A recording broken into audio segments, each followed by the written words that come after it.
guns them down. But we want some amnesty. Put them down, down. Put them away now. Amnesty. Political leader of the United National Congress and the next Prime Minister of Trinidad and Tobago, Ms. Kamla Persad-Bissessar.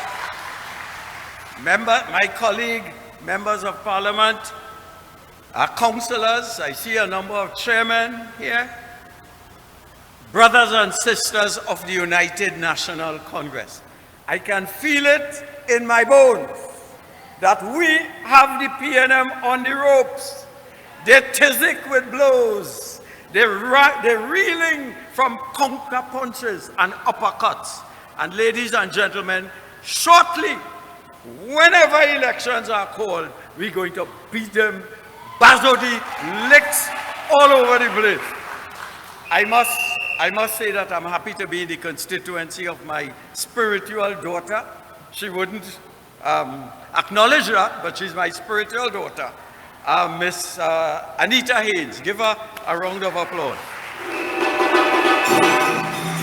Now, my wife is in Japan, my son. So I am alone home.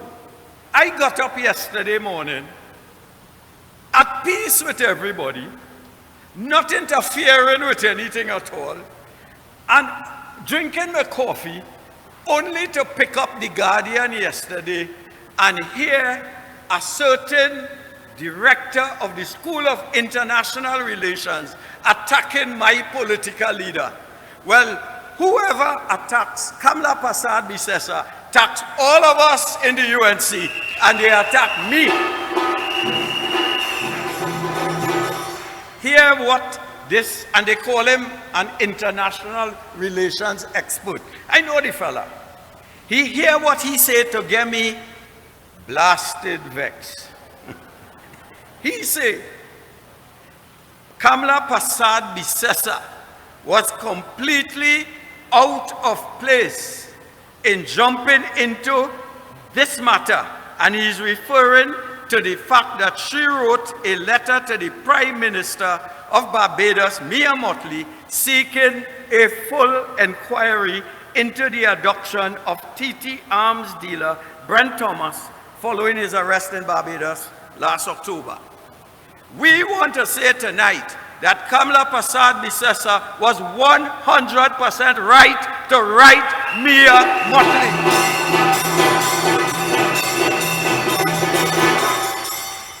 And we want to tell the goodly professor that he must mind his damn business.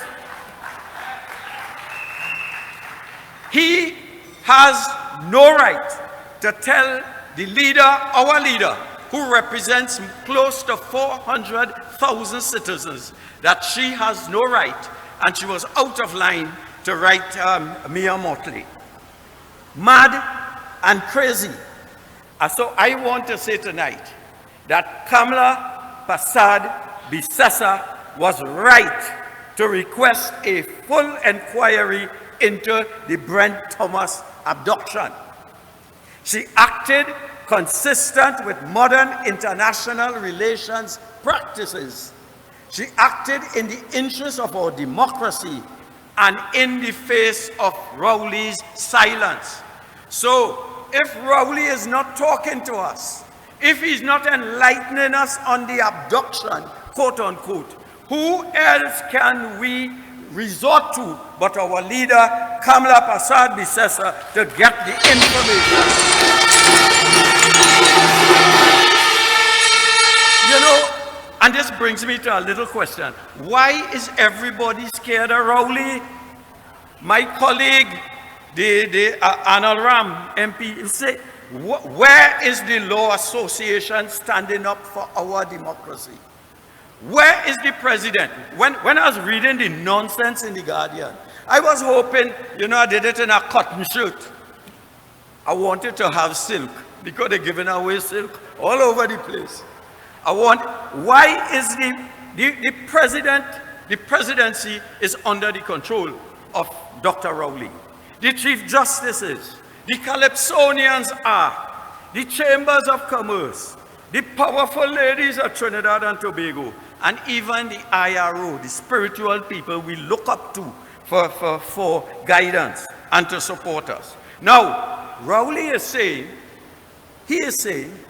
not Rowley, sorry, the goodly Professor Andy Knight is saying that a leader of the opposition cannot write a prime minister of another country. Now, how outdated is that? Because we have, in modern diplomacy, we have thousands of examples of people, simple global citizens, being involved in international diplomacy. Here is an example. Have you ever heard about Greta Thunberg, a Swedish girl born in 2003? She is known worldwide for challenging world leaders. She writes President Biden. She writes Mia Mottley in defense of climate change and calling for mitigation, the adoption of mitigation approaches to climate change.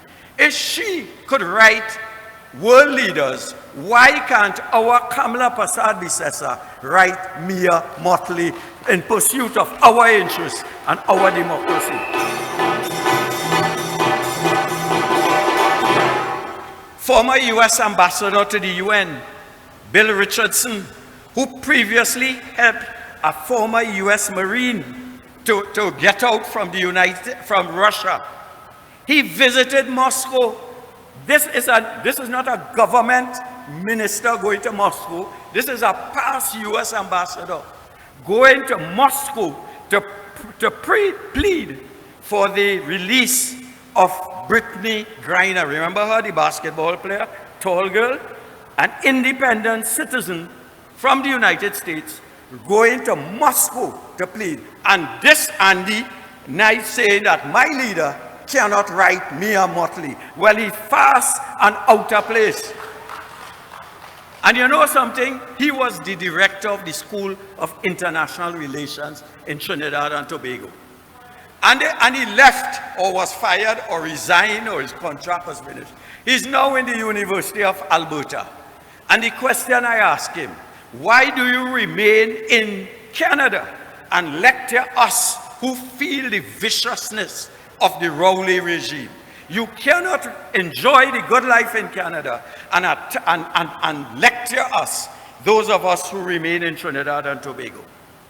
But even in the UN has appointed a number of goodwill ambassadors. These are not heads of state. We have had Laura Bush. We have had Princess Caroline of Hanover. We have had Christina Manpur, simple citizens talking to world leaders about global issues. And you know what is hypocritical about this expert? Rowley himself went to the United States and didn't speak to Biden. He spoke to Michael McCall and Mark Green on 2 separate visits. So we have a head of state talking to lowly officials in the United States, and we are being told that only Rowley could speak to Mia Mottley. So I want to tell Andy McKnight, go where you should go. Leave us alone. Leave us alone. You know, and bear with me for a little moment. Long time diplomacy was what they call club diplomacy. Heads of state deal with heads of state. But in the last 20 or 30 years, with the rise of technology, internet and whatnot, individuals are now becoming involved in global diplomacy. They call it network diplomacy, where the communities and businesses and chambers of commerce and people like Bill Gates are critically involved in global diplomacy. So therefore, if Bill Gates could be involved, if a little girl who is under 20 from Sweden could be involved, Kamala Persad-Bissessar has all rights to be involved in the protection of our democracy. So So before I leave Professor McKnight, hear the nonsense he told the Guardian, a big professor, a man who was head of the Institute of International Relations. He says the Barbados police force was, and I'm quoting here, was abiding by the extradition act of the laws of Barbados in turning over Thomas to the TTPS. Let me read that again. It's crazy for a professor. He is saying that Barbados police force was abiding by the extradition act of the laws of Barbados in turning over Thomas to the TTPS. But was it the Barbados Attorney General Dale Marshall who said in that country's parliament that the Barbados Police Service, not force that Andy used, but the service fell, quote, somewhat short of applicable legal norms when it apprehended Trinidad and Tobago national Brent Thomas without an extradition request last October. So he is saying it's craziness. And he is saying the Barbados police force acted appropriately. And the Barbados Attorney General is saying that they fell short of legal norms in the action they took. Craziness. But you see, the PNM gets at everybody. The PNM will approach you too. The PNM, they have approached me. They want to buy out everybody who could criticize them. So that is why we have like the Law Association. We have the judiciary, well, the Chief Justice. We have the powerful ladies. And they're going to come in Gasparillo to try to buy you out come local government election, whenever that is called. But tell them to go to where the monkey to sleep and leave the people of Gasparillo alone.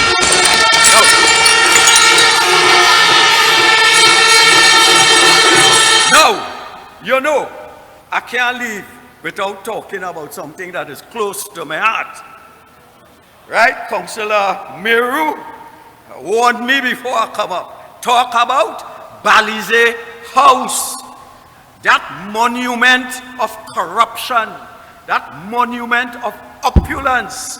That monument and symbol of PNM rapaciousness, raping our country. Whether it is kickbacks from contractors, whether it is people getting appointments on boards with, based on donations given, we don't know. But what we say, all of us in Gasparillo tonight, say we want the bloody list of donors for Balize House. We want it. Otherwise, and I want to warn the members of the diplomatic service and whatnot, because they will be invited to that function. If you go to Balize House, you will be participating in the corruption and money laundering and tax evasion that the EU is saying is characterized the government and people of Trinidad and Tobago. The EU has said that Trinidad and Tobago is a nook of shame.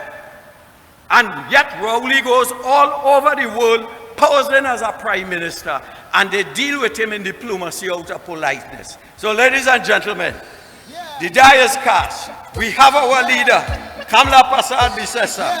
We get in vibes that elections are going to be called. And all of us pledge that come whenever elections call, she will be the next Prime Minister of Trinidad and Tobago. Ladies and gentlemen, I thank you. This